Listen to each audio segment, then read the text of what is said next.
₹30 ticket છે વ્યક્તિ દીઠ. દીપડો બેઠો જુઓ આરામથી. પ્રાણી સંગ્રહાલયની મુલાકાત 25 વર્ષ પહેલા અમે લીધેલી. જો આ નીલગાય છે જે આપણે કાઠિયાવાડમાં રોજડા કહીએ. જો આ શીતલ હરણની પ્રજાતિ છે પણ આને શીતલ કહેવામાં આવે છે.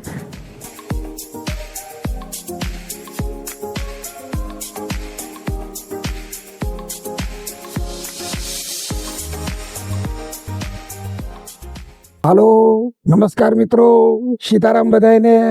અત્યારે આપણે સુરતના વરાસા રોડ ઉપર એટલે કે સુરતથી કામરેજ વાળો જે રસ્તો છે એ કામરેજ વાળા રસ્તા ઉપર સીમાડા ગામના નાકા ઉપર જે સીમાડા નેચર પાર્ક જે આવેલું છે કે જે બધા લોકજીભે પ્રાણી સંગ્રહાલયના નામેથી એ પ્રચલિત થયેલું છે. અને એ જે પ્રાણી સંગ્રહાલય છે એ પ્રાણી સંગ્રહાલયનું Surat municipal કોર્પોરેશને Shyama Prasad Mukherjee zoo garden આવું નામ આપેલું છે. પરંતુ અત્યારે લોકજીભે તો નેચર પાર્ક એટલે કે પ્રાણી સંગ્રહાલય છે. એટલે એ પ્રાણી સંગ્રહાલયની આપણે મુલાકાત માટે આવ્યા છીએ. અને આ પ્રાણી સંગ્રહાલયની મુલાકાત 25 વર્ષ પહેલા અમે લીધેલી. અને એ સમયે એ આ જે ફરતી દિવાલ છે એ ફરતી દિવાલ એટલે કે પેક, અત્યારે જે પેક કરેલું જે આ ગાર્ડન છે ને એ પ્રાણી સંગ્રહાલય પેક કરેલું નહીં હતું. ચારે બાજુથી એક કેડી હતી, પગ કેડી જેવા રસ્તાઓ હતા અને એ પગ કેડીના રસ્તાઓ દ્વારા અંદર આપણે પ્રવેશી શકતા હતા. ટિકિટ પણ રાખવામાં આવી છે. એ સમયે ટિકિટ નહીં હતી, ફ્રીમાં આવી શકાતું હતું. અને એ સમયે નીલગાય, હરણ અને મગર બસ આટલી જ વસ્તુઓ હતી, બીજા પ્રાણીઓ નહીં હતા. પણ અત્યારે આપણે ત્યાર પછી આ જે મુલાકાત પ્રથમ વખત લઈ રહ્યા છીએ અને જોઈએ અંદર કેટલા પ્રાણીઓ ઉપલબ્ધ છે, કેવા રસ્તાઓ અંદર બનાવેલા છે, કઈ કઈ સુવિધાઓ ઊભી કરેલી છે, આ બધું જ તમને દેખાડીશ. આવો સાથે. આ શ્યામા પ્રસાદ મુખર્જી ઝૂ ગાર્ડન અને અહીંયા જુઓ આ ટિકિટ બારી છે. આ ટિકિટ બારી છે, અહીંયાથી ટિકિટ લેવાની. આપણે જઈએ હવે પેલા ટિકિટનો દર શું છે એ જોઈએ. આપણે ટિકિટ નહીં લીધી છે. 12 વર્ષ સુધીના બાળકોની ₹20 ટિકિટ છે અને 12 વર્ષથી ઉપરના દરેક વ્યક્તિની ₹30 ટિકિટ છે વ્યક્તિ દીઠ. એટલે આપણે ટિકિટ લઈ લીધી છે. અને જો અહીંયાથી પ્રવેશ દ્વાર છે, અહીંયાથી આપણે અંદર આવી ગયા છીએ અને હવે અંદર આપણે ફરીએ.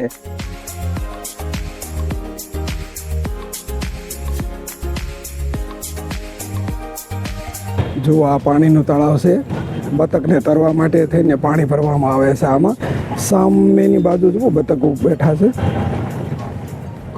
હા જો અહીંયા દેખાય છે, જુઓ મસ્ત બતક અહીંયા બેઠા છે.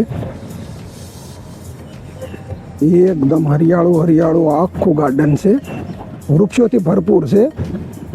પ્રકૃતિ સોળેકળાએ ખીલેલી હોય એવું લાગે છે. મિત્રો, વૃક્ષોની જાળવણી અહીંયા જોરદાર કરવામાં આવેલી છે. ઘનઘોર જંગલ જેવું લાગે છે. એકદમ લીલુંછમ આખું ગાર્ડન જોવા મળે છે. મિત્રો, આ પાંજરામાં શેઠાડી છે, તમને નજીકથી દેખાડવાનો પ્રયત્ન કરું છું. જુઓ 2 હશે. જો આ પાંજરામાં છે ને લાલ લોરી છે.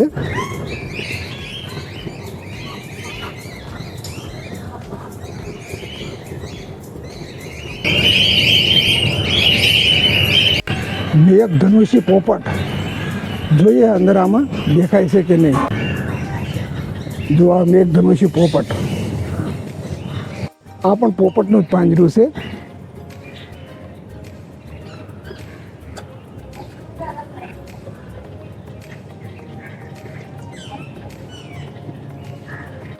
જો અહીંયા શીતલ છે.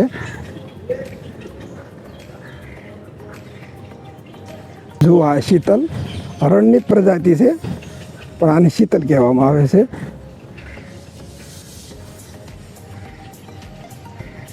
જો અહીંયા હરણ છે. આ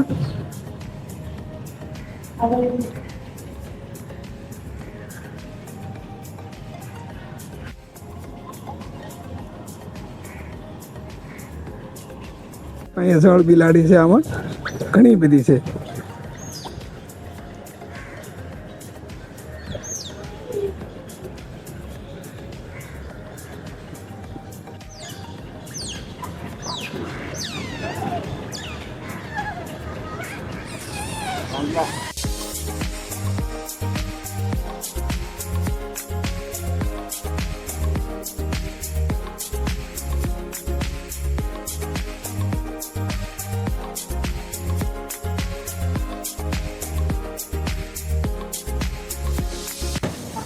એકદમ મસ્ત શુદ્ધ વાતાવરણ છે. શહેરની ભીડભાડવાળી જગ્યામાંથી ક્યારેક આવી રીતે સમય કાઢીને અને નૈસર્ગિક વાતાવરણમાં ફરવા માટે આવજો. હા, બતકનો બહુ જ અવાજ આવે છે. જો આમાં છે ને મિત્રો મગર છે, જો અહીંયા જોવા મળે છે, પાણીમાં બેઠી છે મગર.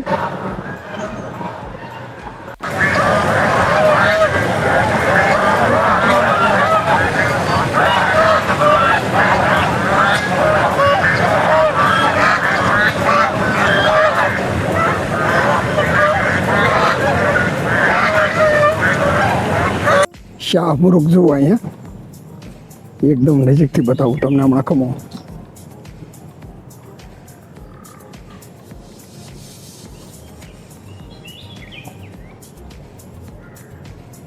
જુઓ, બહુ મોટું પક્ષી આવે છે.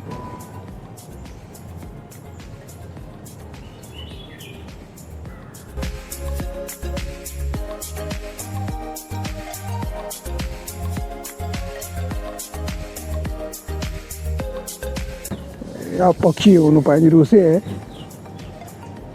બગલા જેવા પક્ષીઓ છે, આપણને આમાં નામ નથી આવડતા.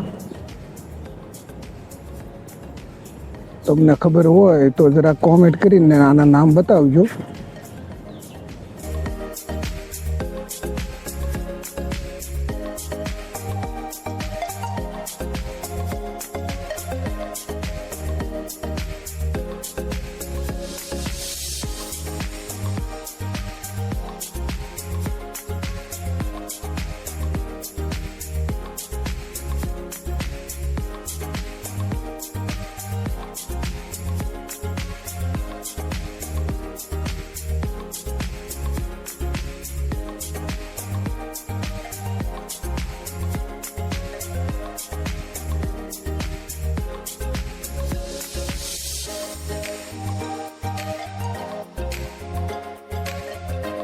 વાવ, મસ્ત મજાનો હિપોપોટેમસ છે અહીંયા. જુઓ મિત્રો,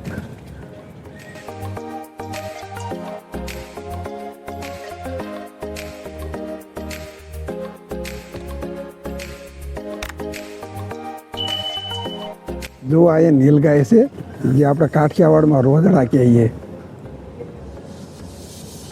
જો આ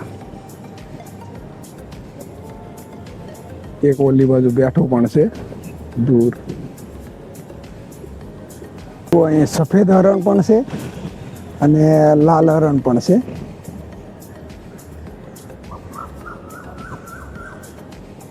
આમાં સાબર છે, થોડા દૂર છે, જુઓ દેખાય. હા, જો આમાં બે સાબર દેખાય છે. જુઓ આમાં સફેદ કાળિયાર છે.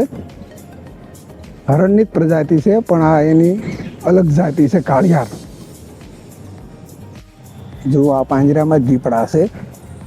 ઓલી બાજુ જુઓ, અંદર બે દીપડા હોતા છે.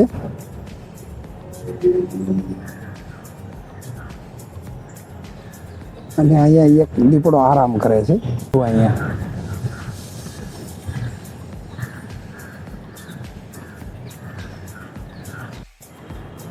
ટાઈગર, વાઘનું પાંજરું છે. આ જો ઓલી બાજુ વાઘ આરામ કરે છે. હા, જો આ ટાઈગર જુઓ મુક્તપણે વિહરતો રહેલો છે અહીંયા.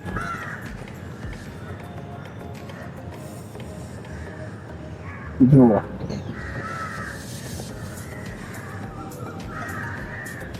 ઝરફ બેઠું છે. જુઓ અહીંયા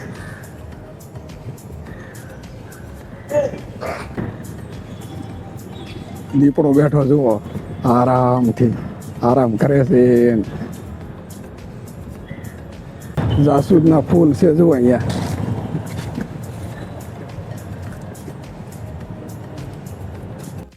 બહુ મસ્ત જો ગાર્ડન બનાવવામાં આવેલો છે.